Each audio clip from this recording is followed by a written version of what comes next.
Good morning, everyone. So, as usual, I'm using the Star Tarot, and I have been shuffling them immensely. Okay, so this reading, ooh, this one's flipping over. Which one is it? Okay, here's our first card. Ooh, Seven of Pentacles. I think we had this one recently. So this is for Tuesday, April 25th. The moon's in Cancer, so should be good for moving energy in the direction you want to create more security. And also it's a great sign for working with your psychic intuitive abilities, especially on the felt sense, your empathic qualities. Oh, we have the Star. And if you have this deck, you will not have had to, unless you're using it on YouTube, you wouldn't have had to have painted a little bathing suit over her. So anyway, with that Cancer moon, it's moving towards Mars, so it's going to be picking up lots of energy. Might be a good day for just getting tons of work done. It could be your domestic god or goddess day. And then we have the Ten of Wands. Yeah, there's the work. Hold on one second. All right, so chopstick time. So, like I said, or like I've been saying, with the Seven of Pentacles, I feel like in combination there with the Cancer moon, I do feel like this has to do with planting even more new seeds and taking care, nurturing all the things that you love, and seeing what is bearing fruit with transformative butterflies there, and the powerful horses back here headed towards the moon kind of give me that feeling of being in your power, but moving in the direction that feels good for you, and honoring that what is good for you is really good for you, and you don't need to look outside yourself for anyone else's approval or love for that. Because Cancer energy really does, they're the mom and dads, they're the ones that are always taking care of other people.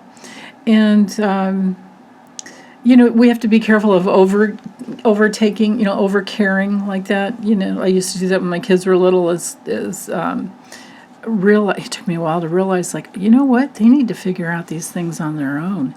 And it can especially be disruptive if they're, like if it's a project for school or homework or something like that. Okay, so if they're going to be late with anything, or they're not going to do it, maybe they need to learn those consequences, and I could just back off, that kind of thing. So I don't know if you have little ones with you or around you. We might have to be careful about overdoting or being a helicopter parent kind of a thing, or grandma or whatever.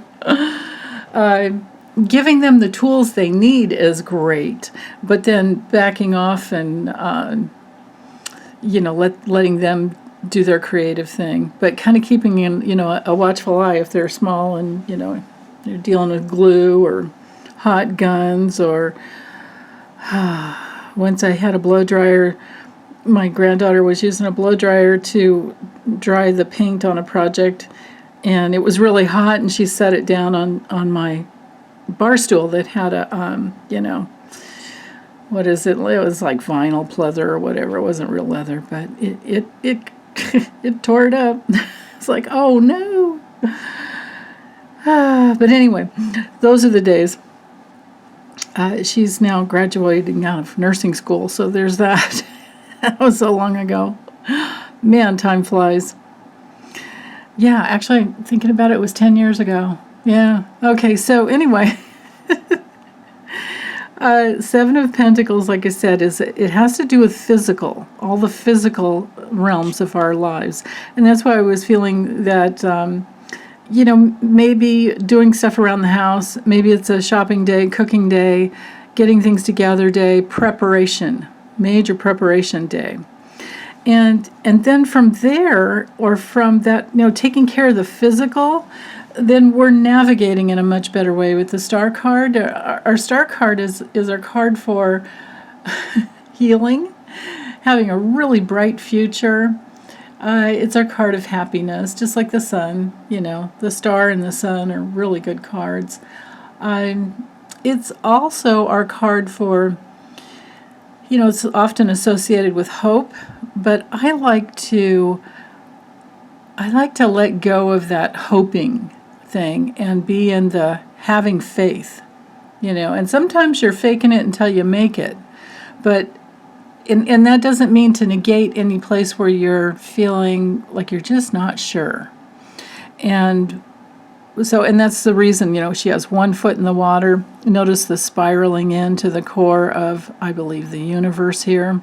And then one foot on the rocks where she's solidly grounded. And all the healing butterflies around her, the healing stars around her head. I mean, look at this mandala up here. It's absolutely beautiful. Yeah. So I do have the felt sense here of having faith in yourself as you navigate through life is the message that's coming through. Like really coming inside of and especially with the Cancer moon, your empathic abilities coming inside your body, right? And then with the Ten of Wands, this is my card to remind me sometimes in some levels, it's my card to remind me of healthy boundaries so that I can finish what I want to finish and get things done and then move on, right? So it does not look to me like one of those days where you might have 6 ovens or 6 things on the fire and something in the oven. It looks to me like it would be a better day on focusing on one thing at a time and trusting that nature is taking care of the other things. And now, of course, take care of your pets and any critters you take care of outside first. But for the most part, it looks to me like by the end of the day, you're complete with something. Sometimes the Ten of Wands comes in to remind us that we can ask for help, and especially your guides. I see the bear up here as being a guide, and the man here, this would be us, and like turning that wheel, saying, no, this is the way I want to go. And I'm almost there, but I have to keep on, right?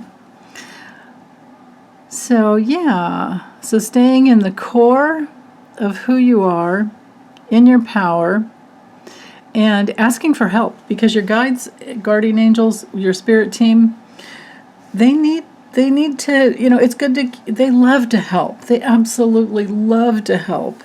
And they need to be asked, right? We need to say, hey, I need some help with this. But we often, and maybe I'm just speaking for myself here, but I often forget that there's all that assistance. I just have to ask, right? Like if you had a lot of people around you all the time, you might, you'd work through your burning out, taking care of everyone else and forgetting about yourself. You'd learn really quickly that we need to delegate, we need to have teamwork, and we need to have support and interdependence on each other. But sometimes when you're working alone, you forget to ask. It's like, wait, I have this invisible realm around me and they'll help me. And sure enough, they do. They absolutely do. And every time they do and things shift in a heartbeat or a couple seconds or a few deep breaths, that helps me. I really feel my faith in them the more I ask for their help. So I feel like that's, in summary, the best message I could bring to you today is that asking for support from your guides, from the universe, will bring in some miracles and to help you with all the aspects of your lives where you need that physical support. Just because we can't see them doesn't mean they aren't there, right? And if you can have faith in that, your life can be much easier, or when you go through the hard times, it can be not so bad because they're there helping. So at least that's my take on it. If you don't believe in that, that's okay.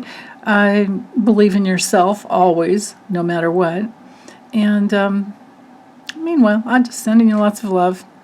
So let me know how it goes for you, and hope you're having a wonderful day. Bye.